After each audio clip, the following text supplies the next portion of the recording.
గురు సాక్షాత్ పరబ్రహ్మ తస్మై శ్రీ గురవే నమః. బృహద్వాసిష్ట సిద్ధాంతం పూర్ణ బోధోపదేశిక వెంకటేశ్వర యోగేంద్రం సద్గురుభ్యో నమో నమః. ఆత్మానాత్మ అతీతమనిశం కేవల ఆత్మోపదేశిక శ్రీ వేముల రామయార్య యోగేంద్రం సద్గురుభ్యో నమో నమః. చరాచరం అతీతం చ అచల పూర్ణోపదేశిక శ్రీ పూర్ణానంద పుల్లయార్య సద్గురుమ జై. శ్రీ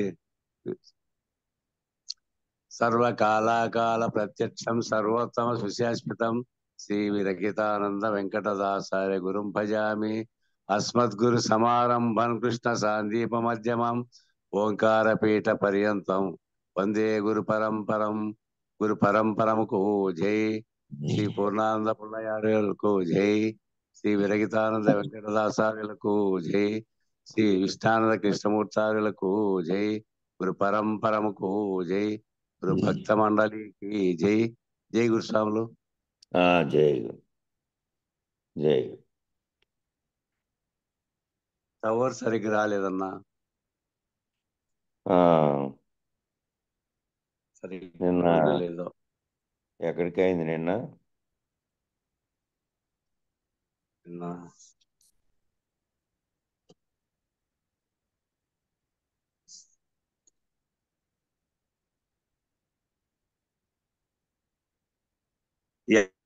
పేజీ అన్నా ఫస్ట్. అదే 54వ పేజీలో అనుకుంటా, లేదా 57వ పేజీ.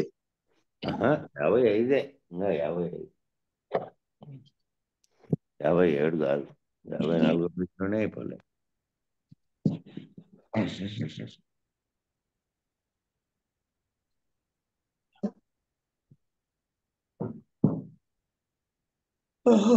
గురుదేవ సద్గురునాథ.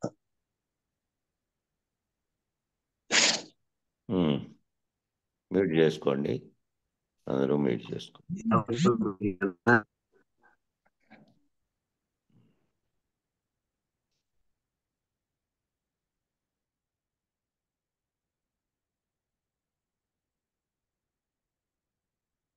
ఆ విధంగా ఈ విద్యా రూపములకు ఉపమానం చెప్పుతున్నారు.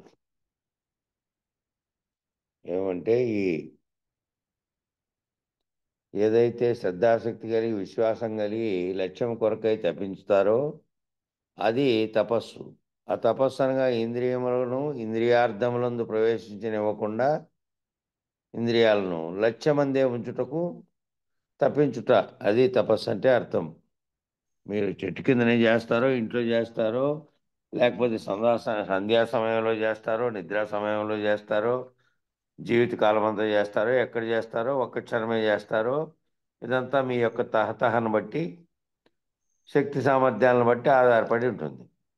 కాబట్టి ఆ తప్పింపు చేసేటువంటి లక్షణం కనుక నీలో లేకపోయినట్లయితే, ఆ తహతహం లేకపోతే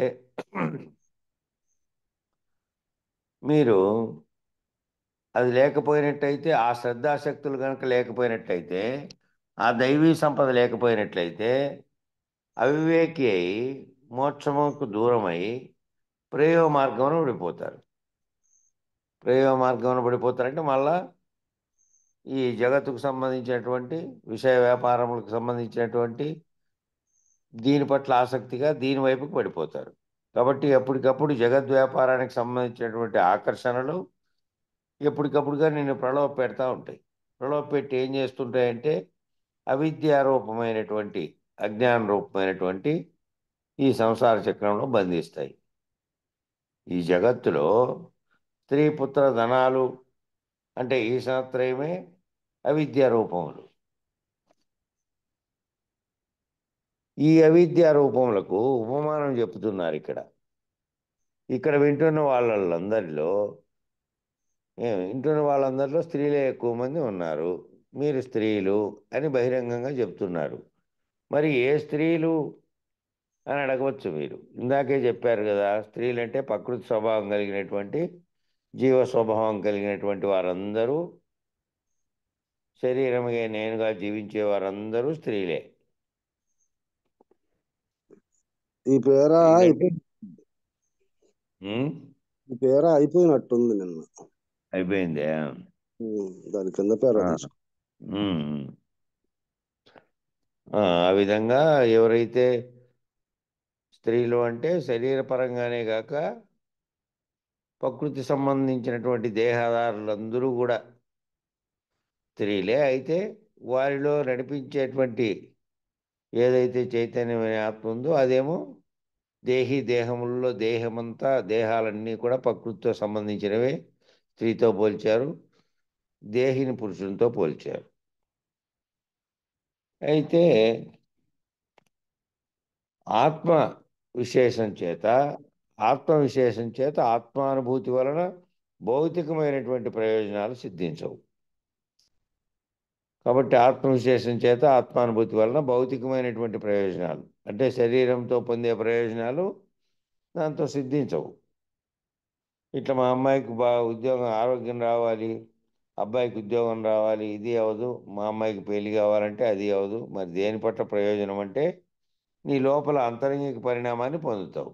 నీవు జగత్తు యందు మానవ జీవ సంబంధాలు ఏవైతే ఉన్నాయో వాటి ఇంట్లో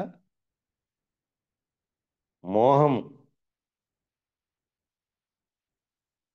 ఆ మోహం ఏముంది, దేనివల్ల ప్రయోజనం ఉందంటే నీ లోపల అంతరంగిక పరిణామాన్ని పొంది నీకు జగత్తు ఎంత ఉన్నటువంటి మానవ జీవ సంబంధాలు ఏవైతే ఉన్నాయో వాటి ఎట్ల మోహము చేయించిపోయేటట్టు చేస్తుంది ఈ ఆత్మవిచారణ. ఇది ఒక్కటే. ఈ ఆత్మవిచారణ వలన, విద్య వలన, ఆత్మజ్ఞానం వలన, శ్రేయో మార్గం వలన ప్రయోజనం ఏముంది అంటే ఈ రకమైన నాకు ఇది పొందాలి, అది పొందాలి, ఇది కావాలి, అది కావాలని ఏవైతే కోరికలు ఉన్నాయో ఆ కోరికలన్నీ జగత్తుకు సంబంధించినటువంటివే కానీ అవన్నీ సిద్ధించేకి ఇది ఉపయోగం ఏమీ పడదు. ఇది నిన్ను గురించి విచారణ చేసుకోవడానికి, నీకు వాటి పట్ల ఉండేటువంటి మోహాన్ని తొలగించడానికి ఉపయోగపడుతుంది శ్రేయో మార్గము. మరి ఏం ప్రయోజనం అంటే సత్యశాంత సమరస భావం చేత మోహక్షయం కలుగుతుంది. సత్యము, శాంతము, సమరస భావం చేత మోహక్షయం కలుగుతుంది. మోహం క్షయించిపోవడం ద్వారా నీవు ఉత్తమగతిని పొందుతావు. కాబట్టి ఏమిటా ఉత్తమగతి అంటే జనన మరణ చక్రంలో పడకుండా ఉంటావు.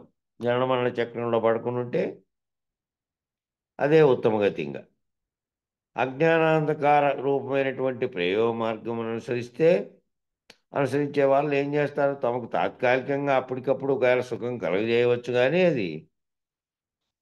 అది శాశ్వత దుఃఖం ఏర్పరుస్తుంది. మళ్ళీ మళ్ళీ మళ్ళీ నీకు జన్మలను కలుగజేస్తుంది. కాబట్టి అది శాశ్వత దుఃఖం. తాత్కాలికంగా ఆనందం పొందినా ప్రయోగ మార్గంలో మళ్ళీ మళ్ళీ జన్మలకు అవకాశం ఉంటుంది. కాబట్టి ఇది తాత్కాలికమైనటువంటి దానిని ఆశ్రయిస్తే శాశ్వత దుఃఖం ఏర్పడుతుంది అనేటువంటి సత్యాన్ని గ్రహించలేకపోగా వారిలో అజ్ఞానాంధకారం వలన, అవిద్యా దోషం వలన, మోహ ప్రభావం వలన తమను తామే గొప్పగా తలుస్తారు. అందుకని పెద్దలు ఎవరైనా కానీ వారి యొక్క జ్ఞాన బలాన్ని తెలుసుకోవాలి అంటే వారేం మాట్లాడుతున్నారో వారిని అనుసరించి కొద్దిసేపు గమనించినట్లయితే తెలిసిపోతుంది.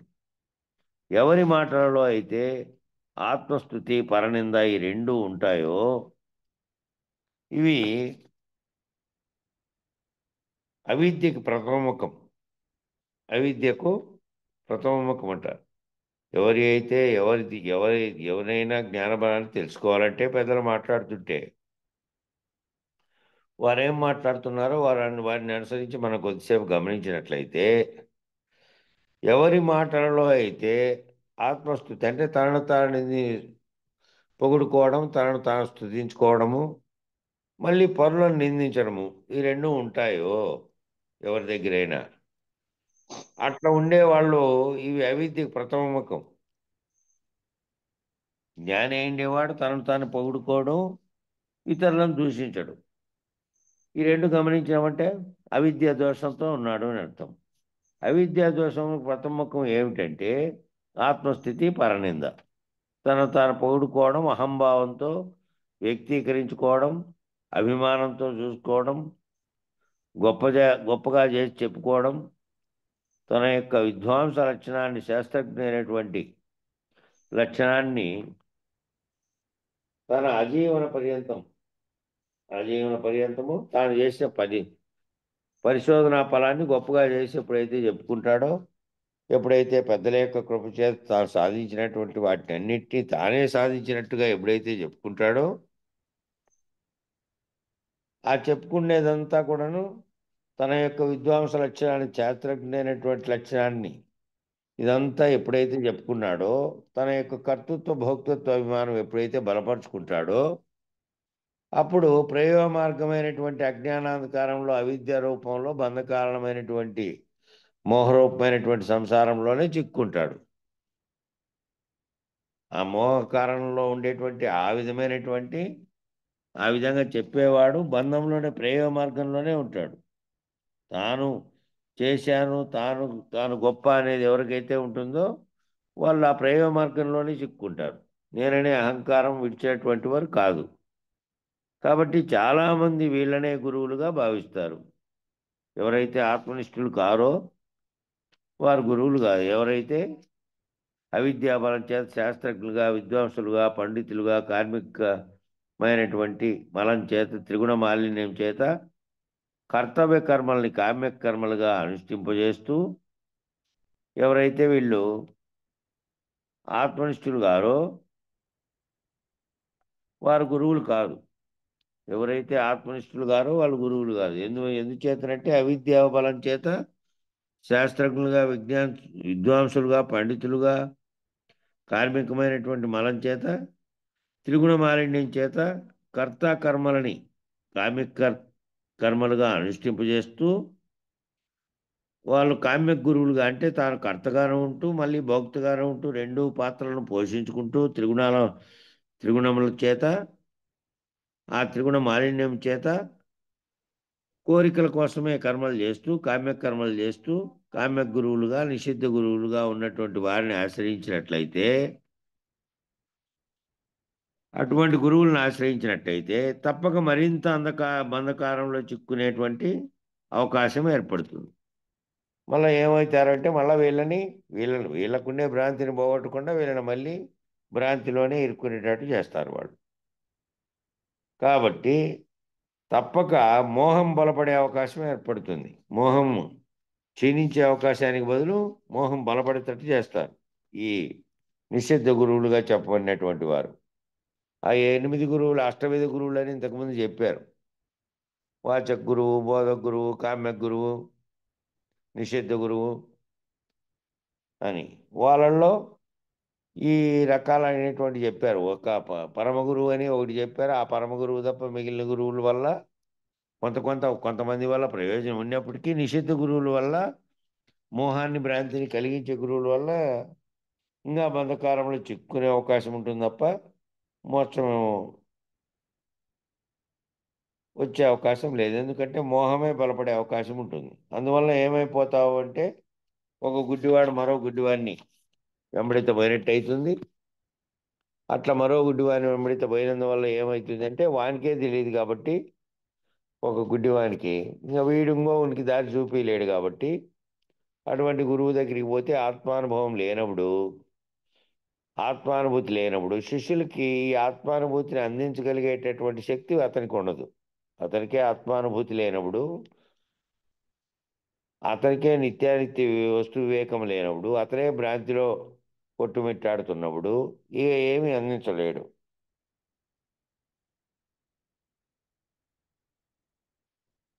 కాబట్టి ఎప్పటికప్పుడు ఆత్మోపరతి దిశగా నడపాల్సినటువంటి గురువుగారు వారిని జగద్వ్యాపార సహితమైనటువంటి సకామ్య పద్ధతిగా నడుపుతారు. ఎప్పటికప్పుడు ఆత్మానుభూతిని తెలియజేసి వీళ్ళని జగద్వ్యాపారం నుండి తగ్గించాల్సినటువంటి గురువులు ఏం చేస్తారంటే మళ్ళా వాళ్ళను ఆ దిశగా నడిపించి సకామ్య పద్ధతిగా అంటే కోరికలతో కూడినటువంటి పద్ధతిగా నడుపుతాడు. అప్పుడు ఏమవుతాడు అదే మోహంలో మరింతగా కూరుకుపోయి, పైగా ఈసారి ఏమనుకుంటారంటే మా గురువుగారు చెప్పారు కాబట్టి మా గురువుగారు చెప్పగా ఇంకేముంది, మా అబ్బాయిని విదేశాలకు పంపించమంటారా, ఇదంతా కూడా నిన్న అయిపోయినట్టుంది ఇది కూడా. కాబట్టి ఈ రకమైనటువంటి జగద్వ్యాపార లక్షణాల్లో నీవు గనక గురువును ఉపయోగించుకోవడం ప్రారంభిస్తే అప్పుడు ఆత్మోన్నతికి గురువును ఉపయోగించుకునేటువంటి అవకాశాన్ని కోల్పోతావు. గురువుని ఏమిటికి ఉపయోగించుకోవాలి అంటే ఆత్మ విద్యను తెలుసుకొని నిన్ను నువ్వు గుర్తెరిగే విధంగా ఆ దాంట్లో తెలుసుకోవాలి. కానీ ప్రపంచానికి సంబంధించినటువంటి విషయాలను అడుక్కుంటూ పోతే గురువుగారు ఇది చేయొచ్చా, ఇది చేయకూడదా, ఇది ఎట్లుంటుంది, అది ఎట్లుంటుంది అని ప్రపంచంలో నీకు ఉపయోగపడే, నీ కుటుంబానికి ఉపయోగపడేటువంటివన్నీ అడిగితే అప్పుడు నువ్వు ఎందువల్ల ఆ విధంగా ఉపయోగించుకోలేవు అంటే జగద్వ్యాపారం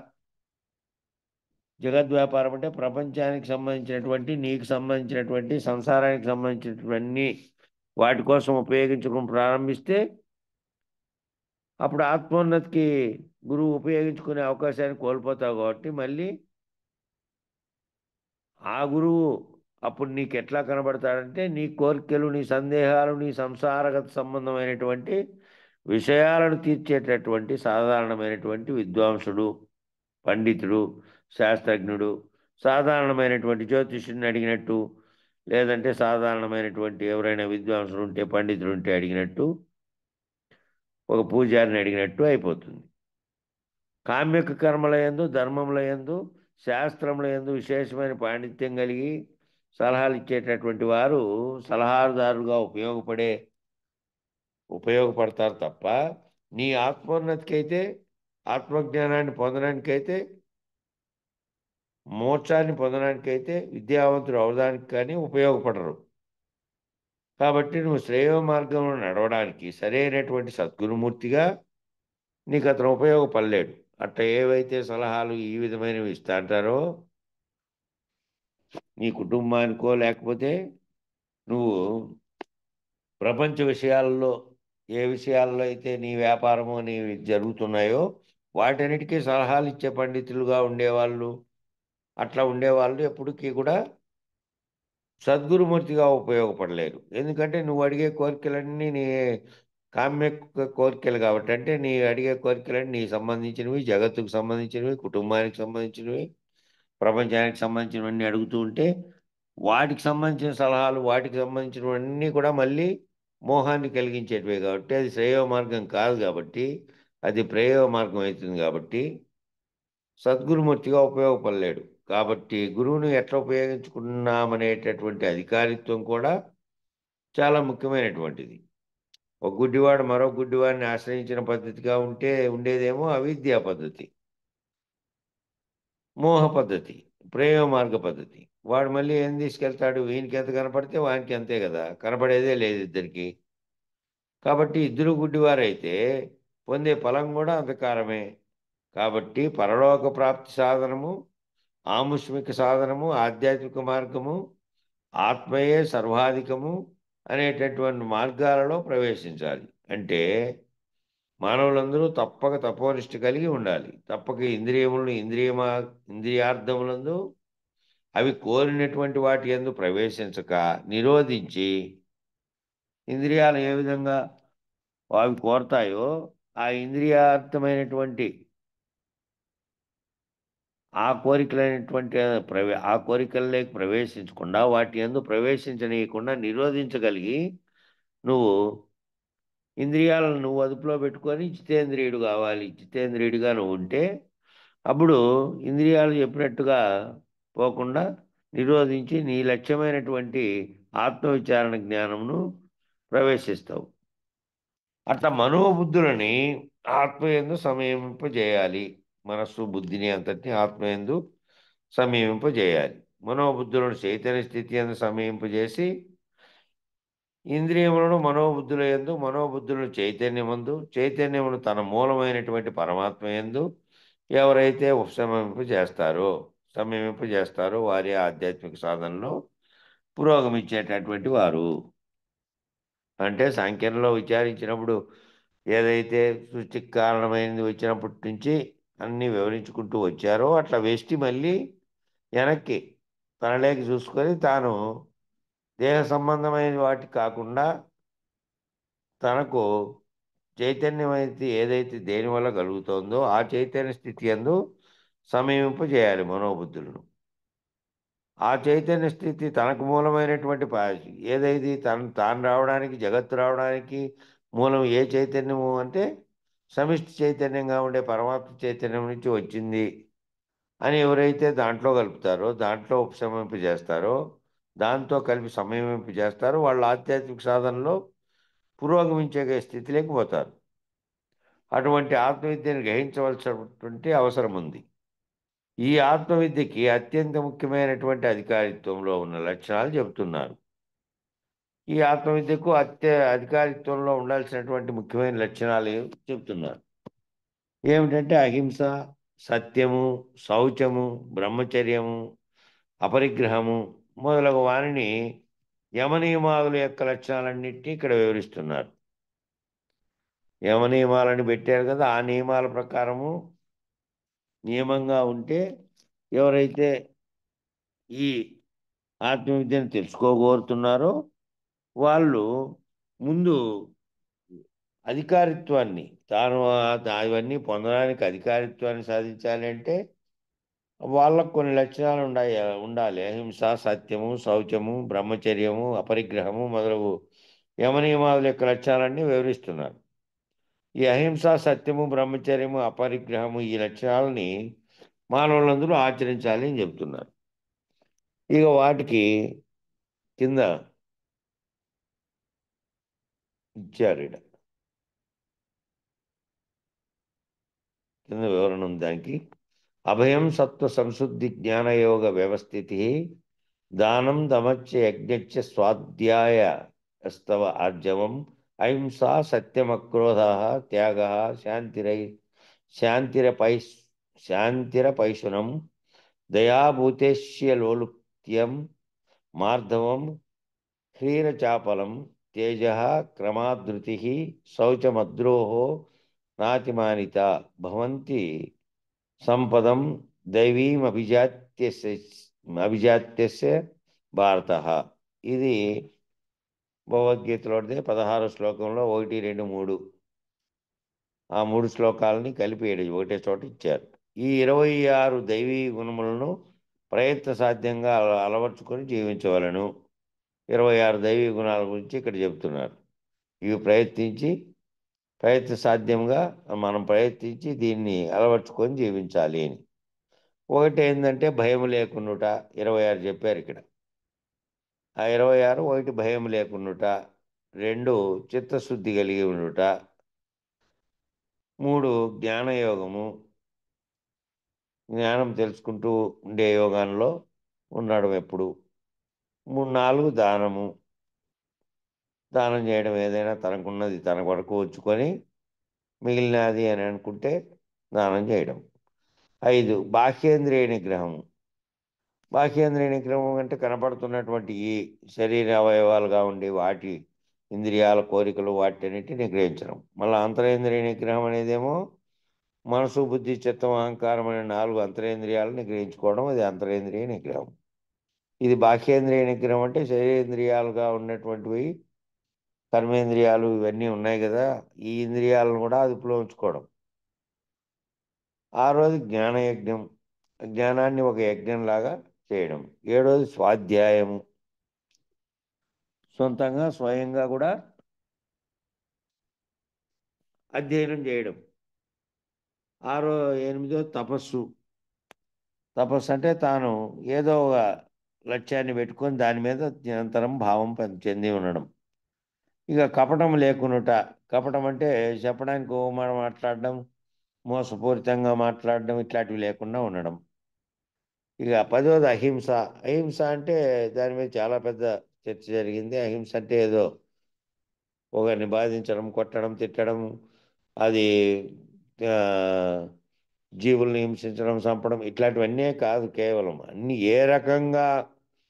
ఏ రకంగా దూషించినా, తిట్టినా ఇతరుల యొక్క భావాలు వాళ్ళకి నష్టపడేటట్టు లేదా కష్టపడేటట్టు ఏ రకమైన వ్యవహారం చేసినప్పటికీ, మాటలతో కానీ చేతులతో కానీ నువ్వు చేసే కర్మలతో కానీ వాళ్ళకి ఏదైనా ఇది కలిగేటట్టయితే అదంతా అహింసేనని చెప్పారు. అట్లా అదంతా హింసే కాబట్టి అహింసగా ఉండాలి. అహింస అంటే హింస చేయకుండా ఉండాలి అని. అవన్నీ ఏ రకంగానూ హింస పెట్టే తత్వం ఉండకూడదు. హింస పెట్టడం అంటే కేవలం కొట్టడమో, తిట్టడమో, వాళ్ళ మీదకి పోవడమే కాదు. ఏ రకంగా చేసినా కూడా హింసే అవుతుంది. ఇతరులని వాళ్ళ భావాలను మనసును నొప్పింపజేసేదంతా కూడా హింసేను. కాబట్టి అహింసగా ఉండాలి. సత్యము అంటే సత్యం, ఆ, పలికేది ఏదైనా కూడా సత్యం పలకాలి. కోపం లేకునుట, ఇక కోపం లేకునుట అంటే కోపం ఉంది అంటే మళ్ళీ అంతరేంద్రియ నిగ్రహం కోల్పోయినట్టే. కోపం లేకునుట, కర్మఫల త్యాగము, ఏదైనా నువ్వు కర్మ వల్ల నీకు లభించినటువంటి దాన్ని అది త్యాగం చేయగలిగినటువంటి గుణం. శాంతము, శాంతం అంటే ప్రశాంతంగా ఉండడం. చాడీలు చెప్పుకునుట, ఒకరి మీద పోయి చాడీలు చెప్పుకుండా ఉండడం. సర్వ ప్రాణుల ఎడల కరుణ కలిగి ఉండడం. అన్నీ కూడా ప్రాణంతో ఉండేటివి నాలాంటివే అని వాటి పట్ల కరుణగా ఉండడం. విషయములందు మనసును వ్యాపించనివ్వకుండుట. విషయాలన్నీ ఏవేవో వస్తుంటాయి కదా మనసులోకి, ఈ రకమైనటువంటి గతంలో అనుభవించినటువంటివి, లేదంటే ఇంకా సుఖాపేక్ష కలిగించేటివి, ప్రపంచ భావన కలిగించేటివన్నీ ఏవేవో అన్నీ కూడా మనసులోకి వస్తూ ఉంటాయి. కాబట్టి ఆ వస్తున్నటువంటి విషయాల యందు మనసు వ్యాపింపనివ్వకుండా, వాటితో వ్యాపింపనివ్వకుండా నువ్వు మనసును ఏకాగ్రతగా ఇందాక చెప్పినట్టు మనసును ఏకాగ్రతగా ఏ విషయం మీద పెట్టుకుంటావో అదే ధ్యానము, యజ్ఞము అదే అవుతుంది, అదే తపస్సు అవుతుంది. దాని మీద పెట్టుకొని ఉండడమే. కాబట్టి వ్యాపింపనివ్వకుండా ఉంటే ఓ విషయం మీద నువ్వు తపిస్తూ ఉంటే అప్పుడు వ్యాపించదు. మృదు స్వభావము, కఠిన స్వభావం లాగా లేకుండా మృదు స్వభావంతో ఉండాలి వ్యవహరించేటప్పుడు. మృదు స్వభావంతో ఉంటే వ్యవహారంలో కఠినంగా లేకుండా ఉండడం. ఇక ధర్మ విరుద్ధ కార్యములు ఆచరించుకునుట. సమాజంలో మనకు కొన్ని ధర్మాలను పెట్టారు, ఆ ధర్మాల ప్రకారం ప్రవర్తించాలి అని. ఆ ధర్మాల ప్రకారం మనం పోవాలి. ఆ ధర్మం ప్రకారం ఒకరు చేస్తూ ఉంటారనుకో, నీకు ఇష్టం లేకపోయినా నువ్వు ఆ ధర్మాన్ని నువ్వు వ్యతిరేకించకుండా, ధర్మానికి విరుద్ధంగా ఆచరించకుండా, ఇంతకుముందే చెప్పారు స్వధర్మం పరధర్మం అనే దానిల మీద. కాబట్టి నువ్వు కొన్ని ధర్మాలను ఆచరించాలి అని చెప్పారు. ఆ ధర్మాచరణకు నువ్వు ఆటంకం కలగనీయకుండా, ఆ ధర్మాచరణకు ఇబ్బందులు కలగనీయకుండా నువ్వు వ్యవహరించాలి. ధర్మ విరుద్ధంగా వ్యవహరించరాదు. ధర్మ విరుద్ధంగా కార్యాలు ఏవి కూడా చేయరాదు. ఇక చంచలత్వం లేకుండాట. చంచలత్వం అంటే ఓ స్థిరమైన అభిప్రాయం లేకుండా ఒక్కో రోజు ఒక్కో రకమైనటువంటి భావాలతో, ఓ రకమైనటువంటి చంచలత్వంతో ఉండడం. ఓ చోటుకో ఒక నిర్ణయానికి వచ్చావు, ఆ నిర్ణయం మీద నువ్వు తుదికంట తెలుసుకునే వరకు నువ్వు ప్రయత్నం చేస్తూ ఉండాలి. కొంత తెలుసుకుని ఇది కాదేమో అనే సందేహంతో మళ్ళీ ఇంకోటి ఇంకోటి ఇంకోటి అనేకంగా పోయి చంచలత్వం అవుతుంది. ఓ దాని గురించి తెలుసుకొని ఒకవేళ దాంట్లో ఉపయోగం లేకుండా ఉపయోగం ఉందా నువ్వు తెలుసుకున్న తర్వాత అది మంచి మార్గం కాదు, దీన్ని నన్ను భ్రాంతిరహితం చేసే మార్గంగా కనిపించట్లేదు అని అనిపించింది అనుకో, మళ్ళీ ఇంకోటి పట్టుకున్నా కూడా అక్కడ చంచలత్వంగా కాకుండా తీవ్రమైనటువంటి పరిశోధనా భావంతో తీవ్రమైనటువంటి జ్ఞానాన్ని తెలుసుకునే యజ్ఞం తరహాలో తెలుసుకునేటట్లు నువ్వు ఉండాలి, చంచలత్వంగా కాకుండా. మళ్ళా చంచలత్వం అయితే ఇటు అటు అటు అనేక విధాలుగా ఏర్పడుతుంది, దేని మీద కూడా నీకు స్థిరత్వం ఉండదు. అప్పుడు బ్రహ్మ తేజస్సు. బ్రహ్మ తేజస్సు అంటే నేను బ్రహ్మనని తెలుసుకోగలిగే స్థితిలోకి వెళ్తే ఆ బ్రహ్మ తేజస్సు అనేది అర్థమవుతుంది. నేనే వేరుగా ఉన్నటువంటి ఏకం అనేకంగా ఏర్పడినటువంటి సర్వజీవులుగా ఏర్పడినటువంటి మొదట సృష్టి ఏర్పడినప్పుడు ఏదైతే తాను అనేకంగా కావాలని సంకల్పించి అయ్యిందో ఆ చైతన్యమనే బ్రహ్మమే నేను. నేను వేరుగా లేను, నేను అదే అయి ఉన్నాననేటువంటి జ్ఞానం కలిగి ఉంటే బ్రహ్మ తేజస్సు. ఇక ద్వంద్వములను ఓర్చుకొనుట. ద్వంద్వాలను ఓర్చుకోవాలి, కష్టము నష్టము. ఓసారి కష్టం వచ్చింది, సుఖం కూడా వచ్చింది. ఓసారి లాభం వచ్చింది, మరి నష్టము వచ్చింది. ఓసారి ఆనందం కలిగింది, మళ్ళీ ఓసారి దుఃఖం కూడా వచ్చింది. ఇవి రెండూ వస్తూనే ఉంటాయి ద్వంద్వములు. ఈ ద్వంద్వాలను ఓర్చుకోవాలి. దుఃఖం వచ్చినప్పుడేమో బాగా ఏడవడం, లేదంటే ఇంకోరిని నిందించడమో ఇంకోరిని ఇది చేయడమో, అది ఆనందం కలిగినప్పుడేమో బాగా నవ్వడం, ఆ ఆనందం ఆహా అని చెప్పడం, దాని పట్లేమో పొంగిపోవడం, దీని పట్లేమో కృంగిపోవడం. ఓసారి లాభాలు జరిగినప్పుడేమో అప్పుడు చాలా తీవ్రంగా ఆనందంగా ప్రతిస్పందిస్తూ నాకు బాగా కలిగిందని ఆనందంగా ఉండడం. నష్టం కలిగినప్పుడు అవి రెండు ఒకదాని వెనుక ఉంటాయి ఒకటి. దుఃఖము, ఆనందము, లాభము, నష్టము, కష్టము అన్నీ కూడా ఓసారి సుఖంగా ఉంటే ఓసారి కష్టం తప్పదు. కాబట్టి ఆ ద్వంద్వాల పట్ల ఏముండాలి అంటే అవి రాకూడదని, అవి వచ్చి తీరుతాయి. అవి జరిగేటివి పరిణామాలు, ప్రపంచంలో ఉండేటువంటి అన్ని ద్వంద్వాలు ఉన్నప్పటికీ కూడా ఎవరైతే సర్వద్వంద్వ వివర్జితం అంటారో, సర్వద్వంద్వములు లేనటువంటి స్థితిలోకి పోయింటాడే అశ్రీర్ గురుమూర్తి. ఆ స్థితిలోకి పోయింటాడు, సర్వద్వంద్వాలని ఓర్చుకునే స్థితిలోకి పోయింటాడు. అట్లా ఓర్చుకోవడం, ఇక ఆపత్కాలంలో ధైర్యం కలిగి ఉండడం. ఆపత్తు ఏర్పడింది, ఏర్పడేటువంటి దాంట్లో కృంగిపోవడము అనేది కుదరదు. అన్నీ జరుగుతూనే మన కళ్ళ ముందు అన్నీ జరుగుతూ ఉంటే మళ్ళీ వాళ్ళంతా ఒక ప్రమాదం జరిగింది, లేదంటే ఇంకో నష్టం జరిగింది, ఇంకో తీవ్రమైనటువంటి కష్టం జరిగింది. ఏం జరిగినా మళ్ళీ వాళ్ళు కోలుకొని వాళ్ళ ఇది చేసుకుంటారా లేదా? కాబట్టి ఆపత్కాలంలో ధైర్యంగా ఉండాలి. నువ్వు కృంగినంత మాత్రాన, విచారణ చేసినంత మాత్రాన, దుఃఖించినంత మాత్రాన వెంటనే అదేం పోదు. జరిగిండేటటువంటి ఘటన మామూలుగా సర్వులకు జరిగేదే. ప్రపంచంలో జరిగేటివి జరుగుతాయి. కాబట్టి దానిల పట్ల ధైర్యం కలిగి ఉండాలి. బాహ్యాభ్యంతర పరిశుభ్రత. బాహ్యంలోనూ అంటే శారీరకంగానే కాక అంతరంలో కూడా, బాహ్యంలోనూ అంతరంలోనూ రెండింటిలోనూ పరిశుభ్రత కలిగి ఉండాలి, శుభ్రంగా ఉండాలి. శరీరం ఒకటే కాదు, మనసు కూడా ఏరేటువంటి కలతలు లేకుండా శుభ్రంగా ఉండాలి. శరీరము, శరీర పరిశుభ్రతగా కూడా ముఖ్యమైనది. ద్రోహ చింతన లేకునుట. ద్రోహ చింతన అనేది ఏమి ఉండరాదు. ద్రోహం చేయాలనేటువంటి చింతన ఉంది అంటే ఒకరికి ద్రోహం చేయాలి. తన లాభం కోసం ద్రోహం చేయడము, ఏ రకంగా చేసినా కూడా ఇంకొకరికి ద్రోహం చేయడం అనేది మంచిది కాదు. కాబట్టి ఆ విధమైన భావం ఉంటే నువ్వు ఎప్పటికీ కూడా ఆత్మజ్ఞాన సంపన్నుడుగా తెలుసుకునే స్థితే ఉండదు. ద్రోహం చేయడం అనే భావం ఉండకూడదు. ఇక అభిమానం లేకునుట. అన్నిటికంటే ఇంక అభిమానం లేకునుట అంటే అభిమానము అనేది మళ్ళా ఇంకో రూపం దాలిస్తే అహంకారము అయ్యేది. ఏదైతే నీ శరీరాభిమానం ఉందో, నీ పట్ల నీకు అభిమానం ఉందో, నీ పట్ల నీకు గొప్పగా ఉందో, నేను గొప్ప అనేటువంటి కీర్తికాంక్ష కానీ ఇతరత్ర ఏ రకమైనది ఉన్నప్పటికీ కూడా, ఏ రకమైన అభిమానమైన, శరీరంపై ఉండే అభిమానం, తాను గొప్ప అనే అభిమానం, లేకపోతే ఏ దానిపైనటువంటి అభిమానం ఉన్నా ఆ అభిమానం ఏమవుతుంది అంటే అదే అహంకారంగా రూపుదిద్దుకుంటుంది, అభిమానం లేకుండుట.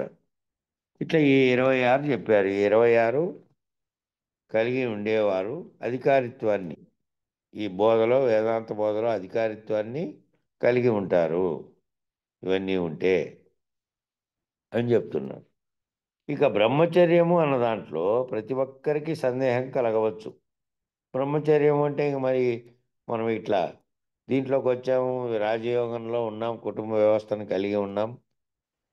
కాబట్టి ఈ బ్రహ్మచర్యం అనే మాట అంటే మరి బ్రహ్మచర్యం అన్న దాంట్లో అందరికీ సందేహం కలగవచ్చు.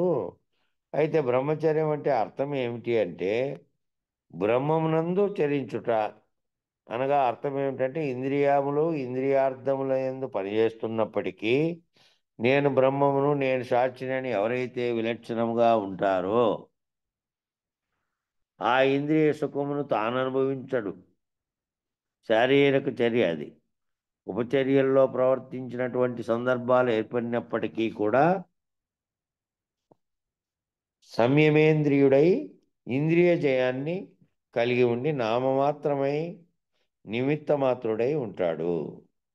అప్పుడు ఏమయ్యాడు? ఓసారి మళ్ళీ వెనక్కి చూసుకోండి, వెనక్కి వినండి. బ్రహ్మచర్యం అన్న దాంట్లో ప్రతి ఒక్కరికి సందేహం కలగవచ్చు, కానీ బ్రహ్మచర్యం అంటే అర్థం ఏమిటి అంటే బ్రహ్మమునందు చరించుట. బ్రహ్మమునందు ఏది చరించాలి? మనస్సు. నీ భావం బ్రహ్మమునందు చరించుట. అనగా అర్థం ఏమిటంటే ఇంద్రియములు ఇంద్రియార్థముల యందు శరీరంలో ఉండే ఇంద్రియాలు ఉన్నాయి. ఆ ఇంద్రియాలు ఆ ఇంద్రియార్థములందు పనిచేస్తున్నప్పటికీ ఆ ఇంద్రియాలన్నీ వాటి వాటి అవసరార్థం వాటి వాటి అర్థములతో పనిచేస్తున్నప్పటికీ నేను అనేటువంటి ఏదైతే పలుకుతోందో ఆత్మగా ఏదైతే ఉందో అది దీనితో కలిపి సంగమించకుండా ఇంద్రియాలతో సంగమించి ఇంద్రియాలతో సుఖపడుతున్నా, ఇంద్రియాలతో ఇది తింటున్నా, ఇంద్రియాలతో భోగిస్తున్నా, సుఖాన్ని పొందుతున్నా, ఇట్లాంటివన్నీ కూడా శరీరంతో చేస్తున్నటువంటి వాటితో అది తాదాత్మ్యం చెందకుండా ఆ ఆత్మ అనేది అది ఎప్పటికీ కూడా ఏం చేయాలి, దీంతో సంగమించకుండా ఇవి వీటి పని చేస్తున్నప్పటికీ ఆకలైంది అన్నం తిన్నావు, నీళ్ళు తప్పిగా తాగావు, శరీరగతమైనటువంటివి చేసావు, శరీరగతమైనటువంటి కోరిక కలిగింది, శరీరగతమైనటువంటి ఇంద్రియాలకు సంబంధించినటువంటి పనులు ఏవో చేస్తున్నావు. అవన్నీ చేస్తున్నప్పటికీ అవన్నీ ఆయా అవయవాలు చేస్తున్నప్పటికీ ఈ నేనని పలుకుతున్నటువంటి గుర్తెరిగే చైతన్యంగా ఉన్నటువంటి ఆత్మ నేను బ్రహ్మమును, నేను సాక్షిని, నేను వీటితో కలిసి ఇంద్రియాలతో కలిసి వ్యవహరించే స్థితిలో కాకుండా ఇంద్రియాలతో సంగమించకుండా ఇంద్రియాలు వాటి పని అవి చేస్తున్నాయిలే, వాటి పని అవి చేస్తుంటే దాంతో నువ్వు ఉండకుండా నేను బ్రహ్మమును, నేను సాక్షిని అని ఎవరైతే విలక్షణంగా ఉంటాడో ఇంద్రియ పనులతో ఇంద్రియాలతో జరిగే దాంతో తాదాత్మ్యం చెందకుండా ఎవరైతే సర్వమును నేను గుర్తెరిగేటువంటి సర్వమును గుర్తెరుగుతున్న అధిష్టానం నేను, ఆ చైతన్యాన్ని నేనే, బ్రహ్మం నేనే, సాక్షిగా ఉన్నటువంటివన్నీ ఈ అన్ని చర్యలకు జరిగేటువంటి పిండాండ బ్రహ్మాండాలన్నింటిలోనూ జరిగే విషయాలన్నింటినీ గ్రహిస్తున్నటువంటి సాక్షిగా ఉన్నటువంటి నేను అని ఎవరైతే విలక్షణంగా ఉంటారో బ్రహ్మస్థితిలో ఉంటారో అట్లా ఉండేవాళ్ళు ఆ ఇంద్రియ సుఖాన్ని తాను అనుభవించడు. నేనుగా భావిస్తున్నటువంటి చైతన్యంగా ఉన్నటువంటిది అనుభవించదు. ఆ ఇంద్రియ సుఖం ఏది అనుభవిస్తోంది? శారీరక చర్యగా జరుగుతోంది. శారీరక చర్యగా జరుగుతోంది అది. ఆ ఉపచర్యలు శారీరక చర్య ఉపచర్యల్లో ప్రవర్తించినటువంటి సందర్భాలు ఏర్పడినప్పటికీ కూడా దాంతో ఆ శరీరము దాంతో జరిగేటువంటి ఉపచర్యల్లో ప్రవర్తించినప్పటికీ కూడా ఆ సందర్భాలు ఏర్పడినప్పటికీ కూడా సంయమేంద్రుడై ఇంద్రియ జయాన్ని కలిగి ఉండి నామమాత్రమై నిమిత్త మాత్రమై ఉంటాడు. నామమాత్రంగాను నిమిత్త మాత్రంగాను ఉంటాడు. సంయమనం దాంతో చేయలే, దాంతో సంయమనం చెందట్లే. ఆత్మ ప్రత్యేకంగా నేను సాక్షిగా, నేను బ్రహ్మమును, నేను సాక్షిని, నేను సర్వమును గుర్తెరిగే చైతన్యాన్ని అనే స్థితిలో ఉండిపోయింది అది. అది దీంతో సంగమించలే. అది నిత్యము జరిగేటువంటి వివిధ వివిధ పనులన్నీ నిత్యం ఎలాంటి జరుగుతున్నాయో ఆకలి దప్పులు తీర్చుకోవడము, నీళ్లు తాగడం, ఆహారం తినడము, పొద్దున్నే మొహం కడుక్కోవడం, స్నానం చేయడం అనేటువంటివన్నీ శారీరకంగా ఏ విధంగా శరీరం చేస్తోందో అట్లాగే ఈ భోగించేటివి కానీ ఇంద్రియాలకు అవసరమైనటువంటి అవసరాలు తీర్చుకోవడం కానీ అవన్నీ కూడా ఇంద్రియాలు చేస్తున్నాయి. ఆ ఇంద్రియాలతో తాను కూడకుండా కేవలము ఆ ఇంద్రియాలతో జరుగుతున్న విషయం తనకు తెలుస్తున్నప్పటికీ ఇంద్రియాలు వ్యవహరిస్తున్నాయి. ఇంద్రియ జయాన్ని కలిగి ఉండి అవి వ్యవహరిస్తున్నప్పటికీ కూడా నామమాత్రమే నిమిత్త మాత్రమే ఉంటాడు. నిమిత్త మాత్రంగా ఉంటాడు, నామమాత్రంగా. ప్రత్యేకమైనటువంటి కోరికలతో చేసే పద్ధతిలో చేయడు. మిగతాటివన్నీ ఏ విధంగా చేస్తున్నాడో వాటన్నీ గమనించే స్థితిలో ఆకలి తెచ్చుకోవడం, దప్పికగా కావడం, ఇటు నుంచి అక్కడికి లేచి వెళ్ళడం, ఓ చోట కూర్చోవడం, పడుకోవడం లాంటివన్నీ కూడా తన శరీరగతంగా అవి జరుగుతున్నప్పటికీ చర్యలు. అట్లాగే ఇంద్రియాలతో భోగిస్తున్నప్పటికీ కూడా సుఖాన్ని పొందుతున్నప్పటికీ కూడా దానితో తాదాత్మ్యం చెందకుండా సాక్షిత్వ స్థితిలో నిమిత్త మాత్రమై ఉంటాడు. అట్లా నిమిత్త మాత్రమై ఉంటే ఆయావన్నీ ఎవరు చేస్తున్నారు? శరీరం చేస్తోంది. నేనని పాల్గొతున్నటువంటిది దాంతో తాదాత్మ్యం చెందకుండా ఆ శరీరం దానికి సంబంధించినటువంటివి చేస్తోంది అని కనుక నువ్వు సాక్షిగా ఉంటే అప్పుడు నువ్వు బ్రహ్మనిష్టలో బ్రహ్మగా ఉన్నట్టు, బ్రహ్మచారిగా ఉన్నట్టు. వీళ్ళు చెప్పేటువంటి మామూలుగా చెప్పేటువంటి బ్రహ్మచర్యం అంటే వివాహం చేసుకోకుండా ఉండడము, పిల్లల్ని కనకుండా ఉండడము అంటే ఒకవేళ కనకుండా ఉన్నప్పటికీ, వివాహం చేసుకోకుండా ఉన్నప్పటికీ వానికన్నీ భావనల్లోకైతే వస్తుంటాయి కదా అవన్నీ.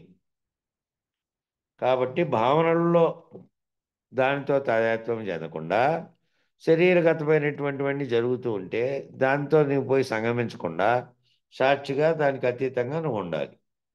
అట్లా ఉంటే అప్పుడు ఏమవుతాడు అంటే ఆయా ఉపచర్యల్లో ప్రతిచర్యల్లో పాలుపంచుకున్నట్లుగా చూసేవారికి కనపడుతున్నాడు.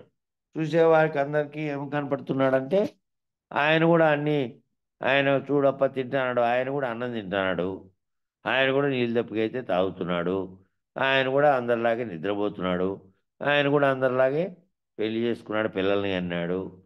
ఇట్లా ఇవన్నీ అందరిలాగా చూసేవారికి కనపడినప్పటికీ కానీ వాస్తవికంగా తాను ఈ బ్రహ్మజ్ఞాన విషయంలో తాను అధికారిత్వం పొందినటువంటి వాడు ఏ విధంగా ఉంటాడు అంటే తాను బ్రహ్మననేటువంటి నిష్టలో ఉండి తాను సర్వమును గుర్తెరిగే చైతన్యంలో ఉండి ఈ ఇంద్రియ భోగాలతో కలిగేదంతా సంగమించకుండా ఉంటాడు. కాబట్టి చూసేవారికి ఆ విధంగా కనపడినప్పటికీ వాస్తవికంగా తాను అలా లేడు. ఈ రకంగా శరీరమునందే ఉన్నటువంటి వాడై ఉండి శరీరంలోనే ఉండి శరీరాన్ని ఆసరాగా చేసుకునే గుర్తెరిగే చైతన్యం ఉంది. ఉన్నప్పటికీ కూడా అశరీరిగా ఉన్నాడు. అంటే దాంతో తాదాత్మ్యం చెందకుండా ఉన్నాడు. దేహమునందే ఉన్నవాడుగా ఉండి కూడా కేవల దేహిగా ఉన్నాడు. దేహమునందే ఉన్నాడు కానీ ఆ దేహి అనేవాడు కేవల దేహిగా ఉన్నాడు. దేహం చేసే పనులతో తాదాత్మ్యం చెందకుండా క్షేత్రమునందే ఉన్నవాడుగా ఉండి కేవల క్షేత్రజ్ఞుడిగా ఉన్నాడు. కేవల క్షేత్రజ్ఞుడిగా క్షేత్రంతో కలిసి క్షేత్రజ్ఞుడిగా ఉండి దానితో కలిసి సంగమించి పని చేస్తేనేమో ఆ కర్మలు దాన్ని కోరుకొని చేస్తున్నటువంటి కర్మలకు కర్మ ఫలితాలకు బాధ్యుడిగా ఉంటాడు కానీ తాను అశరీరిగా క్షేత్రజ్ఞుడిగా ఉన్నా కూడా కేవలం క్షేత్రజ్ఞుడిగా ఉన్నాడు. క్షేత్రంతో కలిసి సంగమించకుండా ఈ రకమైనటువంటి విభాగ న్యాయమును అంతరంగమందు ఏర్పరచుకొని ఈ రకమైనటువంటి విభాగ న్యాయాన్ని ఏర్పరచుకోమంటున్నాడు. మనసులో అంతరంగంలో ఏం ఏర్పరచుకోమంటున్నాడంటే రోజువారీ శరీరం పొద్దున్న లేచినప్పటి నుంచి అనేక పనులను చేస్తూ ఉంది. అనేక పనులను చేస్తూ ఉంటే ఆ పనులన్నింటినీ చేస్తున్న దానికి ప్రకాశం కలగజేసేదేమో ఆత్మే అయినప్పటికీ దాని ప్రకాశం చేతనే ఇవన్నీ జరిగినప్పటికీ అట్లాగే బ్రహ్మాండ ప్రకాశం చేతనే ప్రకృతిలో అటువన్నీ పరమాత్మ ప్రకాశం చేత జరుగుతూ ఉన్నాయి. అట్లాగే నీలో ఆత్మ ప్రకాశం చేత నీలోటివన్నీ జరుగుతున్నాయి.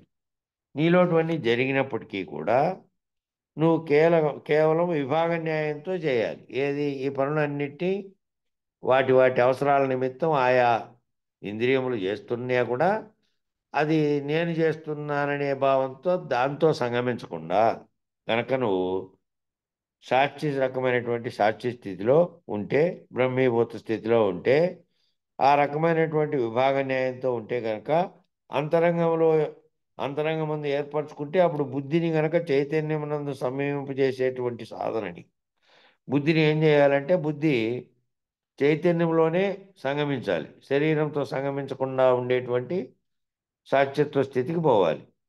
ఆ సాధనని ఉపశమింపజేసేటువంటి సాధనని కనుక నువ్వు చేసినట్లయితే నీవు ఇంకా ఆత్మోపదేశాన్ని పొందినవాడివై ఆత్మవిచారణ ద్వారా ఇంకా ఆత్మోన్నతిని సాధించి ఆత్మానుభూతిని పొంది ఆత్మనిష్టని పొందగలుగుతావు. సారాంశం చూడండి. నువ్వు గనక ప్రతిరోజు చేసేటువంటి వాటిల్లో ప్రతిరోజు చేసే పనుల్లో విభజించుకుంటే గనక నువ్వు చేసేటువంటి వాటి పనులన్నిట్లోనూ ఆ ఇంద్రియార్థములైనటువంటి ఆ పనులన్నీ ఆయా ఇంద్రియాలు చేస్తున్నప్పటికీ నేను అనేటువంటి గుర్తెరిగే చైతన్యంగా ఉన్నది వాటితో సంగమించకుండా ఆయా ఇంద్రియాలు ప్రవర్తిస్తున్నప్పటికీ నువ్వు సాక్షిగా ఉంటూ నువ్వు కర్తవ్యాన్ని నీలో పెట్టుకొని కర్తగా ఉండి భోక్తగా భావంతో అనుభవిస్తే మళ్ళీ కర్త భోక్త నువ్వు అయినట్టు. అవి చేస్తుండగా కూడా నువ్వు సాక్షిగా వాటిని విభజించుకొని రెండు రకాలుగా ఒకటి అంతరంగము అంతరంగంలో బుద్ధి ఏర్పరచుకున్నటువంటి చైతన్యంతో సంగమించి, బుద్ధి పోయి చైతన్యంతో సంగమించి శరీరంతో సంగమించకుండా ఉండే విధానాన్ని నువ్వు పొంది, అప్పుడు గనక దాన్ని సాధన చేసినట్టయితే నువ్వు అటువంటి సాధన గనక చేస్తే రోజువారీ జరిగేటువంటి వాటన్నిటితోనూ బుద్ధిని పోయి సంయమించకుండా ఈ బుద్ధిని పోయి అంతరంగంలో ఉన్నటువంటి దీంతో చైతన్యంతో కలిసి నేను సాక్షిగా ఉన్నాననే భావనతో ఉండి వీటితో గనక సంగమించకుండా ఉండేటట్టయితే అప్పుడు నువ్వు ఆ సాధనతో ఏమైపోతావు నువ్వు అంటే ఆత్మోపదేశమును పొందినవానివయి ఆత్మవిచారణ ద్వారా ఆత్మోన్నతిని పొంది అది సాధించి ఆత్మానుభూతి నీ మనసులో కలుగుతుంది. అనుభూతి కూడా నేను ఆత్మగా ఉండేటువంటి ఉంటే నేను వీటితో సంగమించకుండా ఉంటే అప్పుడు సమిష్టి చైతన్యంగా ప్రపంచమంతా ఉండేటువంటి పరమాత్మ భావనలో రమిస్తూ నేను అదేను అనేటువంటి భావనలో నువ్వు అక్కడే ఉంటావు. వీటన్నిటి శరీరం చేసే పనులను అక్కడి నుంచి సాక్షిగా గమనిస్తావు దీంతో సంగమించకుండా. అప్పుడు ఆత్మనిష్టను పొందగలుగుతావు నువ్వు అనేటువంటి దృఢమైనటువంటి సరి అయినటువంటి మార్గనిర్దేశం చేస్తున్నారు. ఇవన్నీ వివరించడం ద్వారా నువ్వంటే ఎట్లుండాలి అంటే నువ్వు శరీరంతో సంగమించకుండా ఉన్నటువంటి ఆత్మనిష్ఠుడుగా ఉండేటువంటి స్థితిలో నువ్వు ఉంటే నువ్వు అప్పుడు ఏమైతావు అంటే నువ్వు నిరంతరము నువ్వు ఆత్మోన్నతిని సాధిస్తావు, నువ్వు ఆత్మానుభూతిని సాధిస్తావు, ఆత్మదర్శనాన్ని కలుగుతావు, ఇంకా ఆత్మనిష్టను పొందగలుగుతావు. ఇంకా ఆత్మనిష్టలోనే ఉంటావు ఏం చేసినప్పటికీ ఏం జరుగుతున్నప్పటికీ. అప్పుడు నువ్వు దీనికి వచ్చే కష్ట నష్టాలతో నువ్వు భావింపబడకుండా ఉండాలి. దీనికి వచ్చేటువంటి ఏ విషయమైన దాంతో కూడా శరీరానికి కలిగేటువంటి వాటితో వచ్చినప్పటికీ కూడా నీ మనసులో నీ భావనలో అట్లుండాలి. భావనలో కనుక అట్లుంటే దీంతో సంగమించకుండా ఆత్మానుభూతిని పొందుతావు. అందుకు దానికి సంబంధించినటువంటి దృఢమైనటువంటి మార్గనిర్దేశనం చేయడానికే ఇవన్నీ చెప్పారు. ఈ పైన చెప్పినవన్నీ నీకు దృఢమైనటువంటి మార్గనిర్దేశం చేయడానికి చెప్పారు.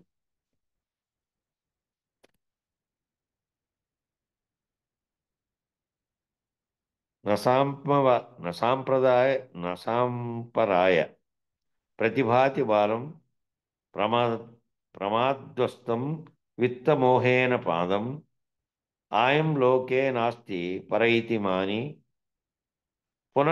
పునర్వశ మాపద్యతే మే అని తాత్పర్యం ఏమిటంటే ధన పశ్వాదులచే విమోహితుడై ప్రమత్తుడగు అజ్ఞానికి పరలోకము తత్ప్రాప్తి సాధన విశేషము ప్రకాశించదు. ఎప్పుడు కూడా పుత్రులు లేదంటే ధార అంటే భార్య, పుత్రులు భార్య ధన సంపాదన పశుపక్షాదులతో ఈ ఉండేటువంటి దీనిలన్నిటితో మోహితుడై ఉండేవానికి ఏమవుతుందంటే అవే గుర్తుకొస్తాయి, అవే పనులు జరుగుతుంటాయి, అవే చేస్తూ ఉంటాడు నిరంతరం. ఇంకా అదే ఉంటుంది, ఇంక వేరేదే రాదు. ఇంకా దానితోనే మోహితుడైపోయి ఉంటాడు కాబట్టి వాటి పనులు చేస్తున్నప్పటికీ విమోహితుడై ఉంటే గనక వాటికి విశేషంగా మోహితుడై ఉంటే గనక ఇక ప్రమత్తుడగు అజ్ఞానికి పరలోకము తత్ప్రాప్తి సాధన విశేషము ప్రకాశించదు.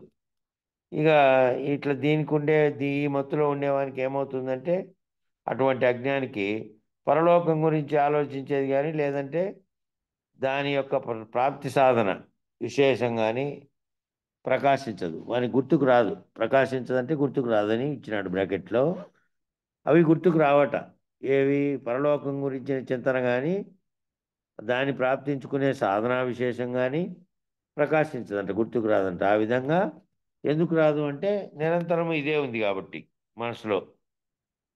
పుత్రధారాధన పశుపత్యాదులతో ఏవైతే నువ్వు రోజువారీ కార్యక్రమాలు చేస్తావు దాంతోనే సంగమించి దాంతోనే మోహితుడివై దాంతోనే విశేషంగా విమోహితుడివై విశేషంగా దాంతోనే మోహితుడివై దాంట్లోనే కూరుకున్నావు కాబట్టి ఇది ప్రకాశించదు వాని మనసులో.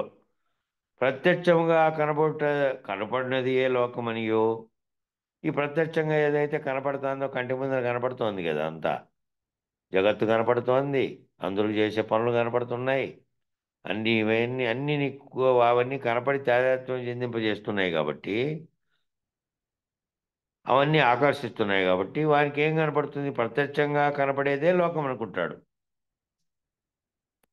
ఇంతకు వేరైనటువంటి పరలోకం లేదు నీవు, ఇంకా వేరేదేదో ఉంది అనే భావం అనేది రాదు. ఇంకా ఉందే నీవు తలంచి సంసారమును అనంత సుఖములకు ఆటపట్టని భావించువాడు ఈ పరలోకం అనేది ఇంకోటి ఉంది అనేది లేకుండా కనపడే జగత్తే నాకు కనపడుతోంది కాబట్టి ఇదే నిజం అనుకొని ఈ సంసారం వలనే అనంత సుఖాలన్నీ కూడాను ఈ సంసారం అనే దాన్ని కట్టుకుంటే అన్ని రకాలైనటువంటి సుఖాలు దీంట్లోనే ఉన్నాయి తప్ప ఎక్కడో వేరే లో లేవు, ఈ లోకంలోనే దీంట్లోనే ఉన్నాయని అనంత సుఖాములకు ఇదే ఆటపట్టని భావించేవాడు.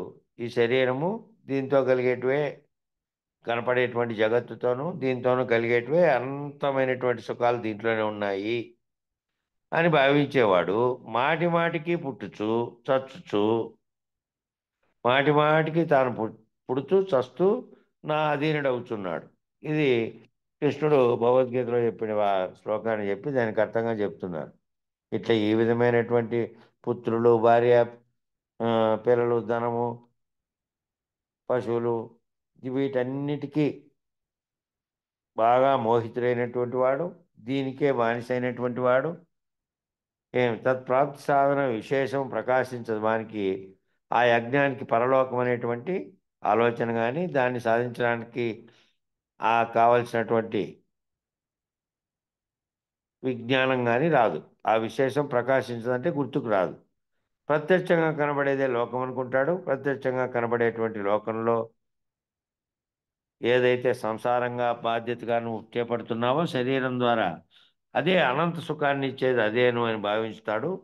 వాటికి ఇంకా మాటి మాటికి దాంట్లోనే ఉండి పుట్టుతూ పుడుతూ చట్టు నా అధీనుడవుతున్నాడు అని చెప్తున్నాడు. మాటి మాటికి పుడతా ఉంటాడు అని భగవద్గీతలో అది. ఇక దాని మీద వ్యాఖ్య చెప్పాడు. మళ్ళా శ్రేయో మార్గం అనుసరించి వారు అరుదుగానుందురు, లోకంలో 100 కోటికి ఎవరో ఒకరే నీ వంటి వారు ఆత్మజిజ్ఞాస కలవారుందురు.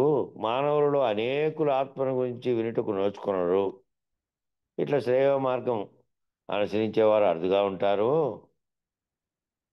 చెప్తున్నాడు అనమాట. ఈ నచికేతుని గురించి నచికేతునితో చెప్తున్నాడు యముడు. శ్రేయో మార్గాన్ని అనుసరించే వాళ్ళు చాలా అరుదుగా ఉంటారు. లోకంలో 100 కోటికి ఎవరో ఒకరే నీ వంటి వారు ఆత్మ జిజ్ఞాస కలిగిండే వాళ్ళు ఉంటారు, ఆత్మ గురించి తెలుసుకోవాలనే వాళ్ళు. మిగిలిన వాళ్ళంతా ప్రపంచం ఎట్లా పోతే అట్లా ఆ ప్రపంచానికి కనపడే ప్రపంచంతో తాదాత్మ్యం చెందుతారు కాబట్టి దాంతో పాటే పోతుంటారు. కానీ ఆత్మ వంటి వారు, ఆత్మజ్ఞానము కలిగిన నీ వంటి వారు ఉండరు. కాబట్టి మానవుల్లో అనేకులు ఆత్మను గురించి వినుటకు నోచుకొనరు. ఎందుకంటే వాళ్ళు ఆ విచారణే చేయరు. విచారణ చేస్తే కదా ముందు, విచారణ చేసి దాని పట్ల ఆలోచన పోతేనే మళ్ళీ ఎవరో వారిని ఆశ్రయించో ఆ దాని వైపు పోయేది. దాని వైపుకే పోకుండా ఉండేటువంటి వాళ్ళు దాని గురించి ఆలోచించరు, వినుటకు నోచుకోరు. ఆత్మజ్ఞానమును ప్రబోధించి ఉపదేశములను వినుటకు అవకాశాన్ని కల్పించుకోరు. ఆ ఆత్మజ్ఞానాన్ని ఎవరైనా ప్రబోధిస్తా అంటే వాళ్ళ దగ్గరికి పోయి తెలుసుకుందాం చాలు, ఆ ఉపదేశాలను విని ఆ వినుటకు అవకాశం వస్తుంది కల్పించుకొని, నేనే అవకాశాన్ని కల్పించుకొని పోవాలా, అది నా దగ్గరికి ఏం రాదు, నేనే తెలుసుకునేకి నాకు ఆసక్తి ఉండి పోవాలనేటువంటిది ఆ అవకాశాన్ని వాళ్ళు కల్పించుకోరు. ఒకవేళ అట్టి ఉపదేశములను వినుచుండినను వారిలో ఎక్కువ మందికి ఆత్మయననేమో తెలియదు. ఒకవేళ అట్టి ఉపదేశాలను వినుచుంటూ ఉన్నా కూడా, ఇప్పుడు ఊర్లో సత్సంగం జరుగుతుంది, లేకపోతే గురుబోధ, కొన్ని ఊర్లలో మనం ఆశ్రమాలు నిర్మించుకొని గురుబోధలు చేస్తూ ఉన్నాము. ఎవరు పోయి దానిలో విని దాంట్లోకి పోయేవాళ్ళు, దాంట్లోకి ఆలోచన ఒకవేళ చుట్టుపక్కల ఉండి దాని గురించి వింటాన్నప్పటికీ, ఒక ఇంట్లోనే ఉందనుకో, వేదాంత చర్చ జరుగుతుంది, ఉపదేశం తీసుకోండే వ్యక్తి ఏమో శిష్యుడు ఉన్నాడు, గురువు వచ్చి బోధిస్తున్నాడు. ఆ ఇంట్లో అనేకులు ఉన్నారు, ఆ ఇంటి చుట్టూ బంధువులు ఉన్నారు, అంతా ఉన్నారనుకో. ఆ ఎవరికి వాళ్ళందరికీ వింటా ఉన్నప్పటికీ ఆ ఆత్మల గురించి వాళ్ళు చెబుతున్నప్పటికీ వాళ్ళకి ఎక్కాలి కదా, వాళ్ళకి ఆలోచన ఉండాలి కదా దాంట్లోకి. ఒకవేళ అట్టి ఉపదేశములు వింటుండేనను వారిలో ఎక్కువ మందికి ఆత్మ అయిననేమో తెలియదు. ఎందుకంటే వాళ్ళు వింటా అన్నప్పటికీ వాళ్ళు దాంట్లోకి దృష్టి పెట్టి ఏం విచారణ చేయలే, కాబట్టి వాళ్ళకి ఆత్మ అంటే ఏమిటో తెలియదు. ఆత్మతత్వమును చెప్పగలవారు కూడా అరుదుగా ఉందరు. ఆత్మతత్వాన్ని చెప్పగలిగే వాళ్ళు కూడా కేవలం గురువులైతేనే, ఆ గురువుల్లో కూడా మళ్ళీ ఈ రకాలైనటువంటి అనేక రకాలు చెప్పి ఆ గురువులందరూ కూడా చేయలేరు. కేవలము ఈ ఇది అశరీర గురుమూర్తిగా మారి తాను ఆ విధమైన దాన్ని స్వయంగా అనుభవరీత్యా తీసుకొని నిర్ణయాత్మకంగా మారినటువంటి గురువు అయితేనే పైన వాచ్య చెప్పగలిగే విధంగా కాదు. నీకు వివరించి నీకు తన అనుభవ స్థితిలో నుంచి ఉపమాన వాక్యములను చెప్పి నిన్ను మళ్ళీ ఆ స్థితిలో ఆత్మ అంటే ఏమిటో తెలియజేయగలిగినటువంటి స్థితిలో ఆ గురువు ఉంటే ఆ గురువు చెప్పగలడు. మిగతా వాళ్ళందరూ చెప్పలేరు. ఆ చెప్పగలిగే వాళ్ళు కూడా అరుదుగా ఉంటారు. కాబట్టి ఆత్మను గురించి వినిన దానిని మనన నిధిధ్యాసల చేత, ఆ ఆత్మను గురించి వినిందే దాన్ని మళ్ళా మనస్సులోను మననం చేసుకొని, ఆ మననం చేసుకొని నిర్ణయంగా ఉన్నటువంటి నిధిగా పెట్టుకొని దాని మీదే ధ్యాస పెట్టుకొని, నిధి ధ్యాస, ఆ ఆత్మను ఎరుగువారు కుశలరు, వాళ్ళ తెలివైన వాళ్ళు. వాళ్ళు అటువంటి వాళ్ళు ఎవరైతే ఆత్మను గురించి ఆ వినిన దాన్ని మళ్ళీ మనసులో పెట్టుకొని మననం చేసుకొని నిధిగా పెట్టుకొని ఆ వినిన దాని మీదనే ధ్యాసగా ఉండేవాళ్ళు ఆత్మను ఎరుగు వారు కుశలరు, వాళ్ళు తెలివైన వాళ్ళు. ఆత్మతత్వం బోధించేవారు కూడా అతి కుశలురై ఉండవలను. ఇంకా ఆత్మతత్వాన్ని బోధించే వాళ్ళు ఎట్లుండాలి?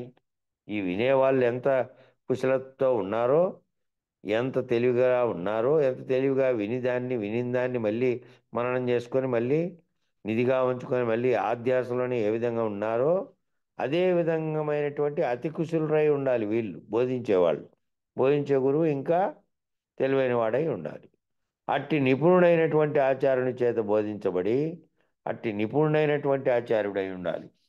దాన్ని బోధించడంలో చెప్పడంలో నీకు ఏ రీతిగా చెబితే అది అర్థమవుతుందో, కేవలం శాస్త్రజ్ఞానం లేకపోతే శ్లోకాలు లేకపోతే ఇంకా పూర్తి కష్టమైన విధానంలో చెప్పగలిగితే నేర్చుకోలేడు. కాబట్టి సులభతరమైనటువంటి విధానంలో నిత్య జీవితంలో జరిగే ఉపమానాలను చెప్పుకుంటూ ఏ విధంగా అయితే ఆ శిష్యుడు తెలుసుకోగలుగుతాడో, సులభంగా తెలుసుకోగలుగుతాడో, అంత అతి కుశలుడైనటువంటి వాళ్ళై ఉండాలి. అట్టి నిపుణుడైనటువంటి ఆచార్యుడు ఉంటేనే అట్టి ఆచార్యుడు చెప్పగలుగుతాడు ఆత్మను గురించి ఆ శిష్యునికి. ఆ శిష్యుడు ఎట్టి సాధారణ స్థితిలో తాను అంతటి తీవ్రంగా ఆలోచించి తాను స్వయంగా ప్రతి ఒక్కటి కనుక్కోలేని స్థితిలో ఉండేవానికి ఉదాహరణలతో కూడినటువంటి నైపుణ్యం కలిగినటువంటి వానికి కూడా ఆత్మబోధ చెప్పి, ఇదిరా నాయన ఆత్మ అంటే ఇది, శరీరం ఇది, ఈ సమిష్టి అంటే ఇది, వెస్ట్ అంటే ఇది, ఈ దాన్ని ఎంతటికీ కారణమైనటువంటిది ఒకటి ఉంది, అంతటికీ కారణమైనటువంటి చైతన్యం అనేది ఒకటి ఉంది, అదే ఆత్మ అనే దాంట్లో నుంచి పుట్టినటువంటి సర్వంను గుర్తెరిగే ఎరుకే అది అని ఇదంతా చెప్పాలంటే ఇది వానికి తగినట్టుగా ఆ వింటున్నటువంటి వాడు ఏ విధంగా చెబితే కలుగుతాడో ఆ విధంగా చెప్పేటువంటి నిపుణుడైనటువంటి ఆచార్యుడు ఉండాలి. బోధించే ఆచార్యుడు నిపుణుడుగా ఉండాలి. ఏ విధంగా చెబితే వీళ్ళకి అర్థం చేసుకొని చేయగలుగుతారు, తెలుసుకోగలుగుతారు అనేటువంటి ఆ ఆత్మను ఎరిగినటువంటి వ్యక్తిని, అటువంటి నిపుణుడైన ఆచార్యుని చేత బోధించబడి ఆత్మను ఎరుగు వ్యక్తిని అద్భుతమైన వ్యక్తి అనక తప్పదు. అట్లా బోధించేవాడు అట్లా బోధించిన వానితో విని ఆత్మ అనేటువంటి దాన్ని గురించి ఎరిగి తాను ఆత్మస్వరూపుణ్ణి అని గనక తాను భావిస్తే అటువంటి వాడిని అద్భుతమైన వ్యక్తి అనక తప్పదు. ఇక్కడ విశేష వ్యాఖ్యిస్తున్నాడు. ఇది రేపు చూసుకుందాం, సమయం సరిపోయింది. విశేష వ్యాఖ్య దగ్గర నుంచి రేపు మొదలు పెడదాం. మంగళం చెప్పండి.